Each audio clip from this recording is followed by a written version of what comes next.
O Brasil dos anos 1990 parecia estar, finalmente, deixando para trás décadas de crise, inflação e incerteza.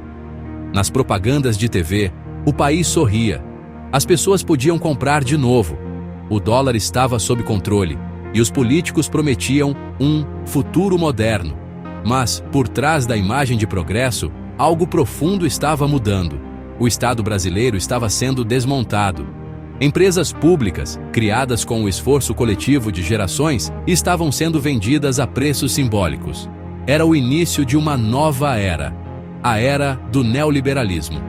Um modelo que prometia liberdade, mas entregou desigualdade, que falava em progresso, mas gerou desemprego e fome, e que, em nome da modernização, vendeu parte da alma do Brasil.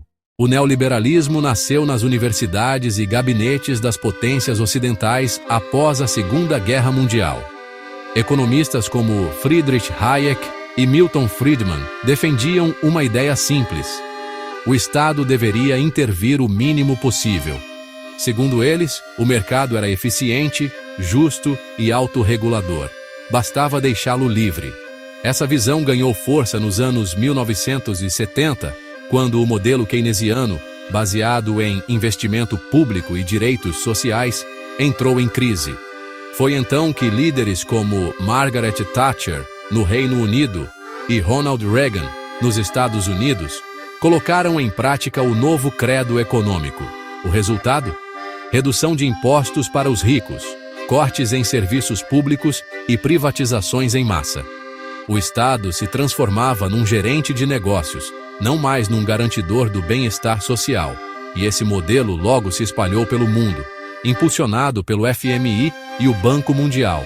Quando os países latino-americanos mergulharam na crise da dívida nos anos 1980, o remédio imposto foi sempre o mesmo: austeridade e privatizações.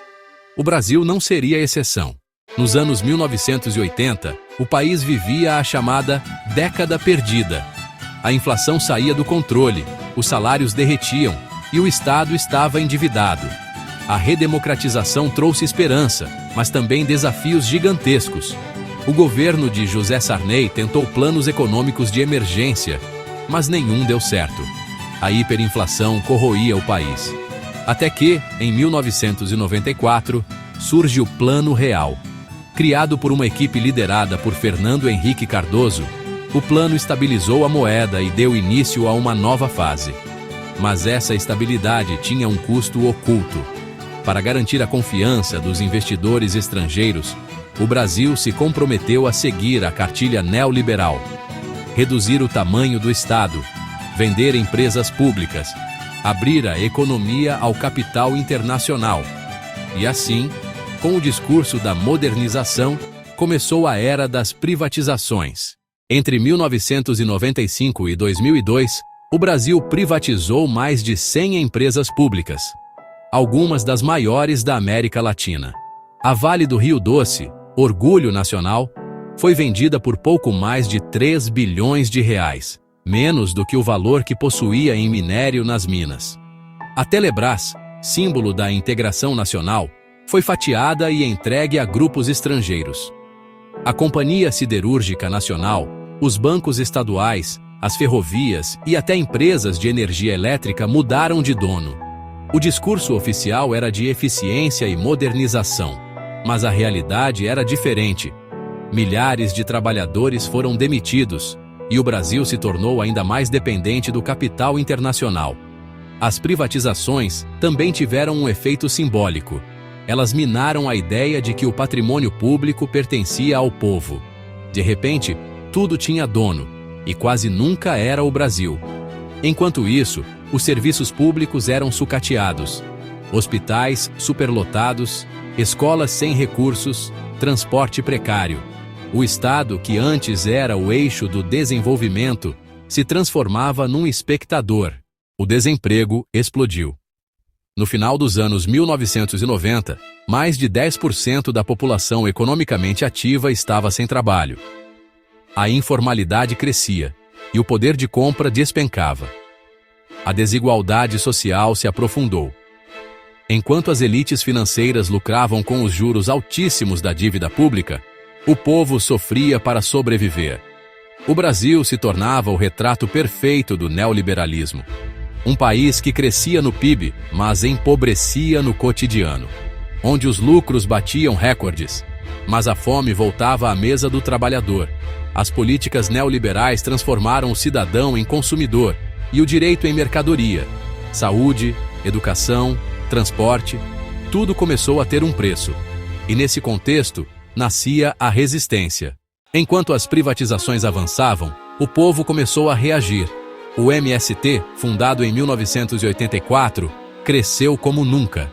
Suas marchas e ocupações de terra simbolizavam a luta contra um modelo que concentrava riqueza e expulsava famílias do campo. As centrais sindicais, como a CUT, organizaram greves e protestos por todo o país. O movimento estudantil voltou às ruas, denunciando cortes na educação e a submissão aos interesses estrangeiros. As comunidades eclesiais de base, ligadas à teologia da libertação, mantinham viva a solidariedade popular, o povo de Deus contra o Deus do mercado. E mesmo sob forte repressão, a resistência cultural florescia. Filmes, músicas e livros denunciavam as contradições do novo Brasil moderno. O povo transformava a dor em arte e a arte em denúncia. Essa resistência não parou o neoliberalismo, mas mostrou que ele nunca seria hegemônico. Porque o povo brasileiro sempre encontra formas de resistir, nas ruas, nos sindicatos, nas ocupações, nas redes de solidariedade. Em 1999, o castelo neoliberal começou a ruir. O real foi desvalorizado, o desemprego disparou e o governo recorreu ao FMI. Os juros subiram, os cortes continuaram e a promessa de prosperidade se desfez. Na virada dos anos 2000, o Brasil estava exausto. Mas do esgotamento nasceu a mudança. A crise abriu espaço para novas forças políticas e novos debates. E o povo, mais uma vez, mostrou que a história não é estática. O ciclo neoliberal não acabou, mas foi contestado. E, dessa contestação, nasceriam as transformações que marcariam o século XXI. O neoliberalismo prometeu um país moderno, mas o que ele deixou foi um rastro de desigualdade e resistência. Hoje, ao olhar para trás, entendemos que o Brasil dos anos 90 não foi apenas uma década de reformas. Foi um laboratório de poder, controle e esperança. E se há uma lição que permanece, é esta: nenhum projeto sobrevive sem o povo, e nenhum povo esquece quando tentam vender sua história.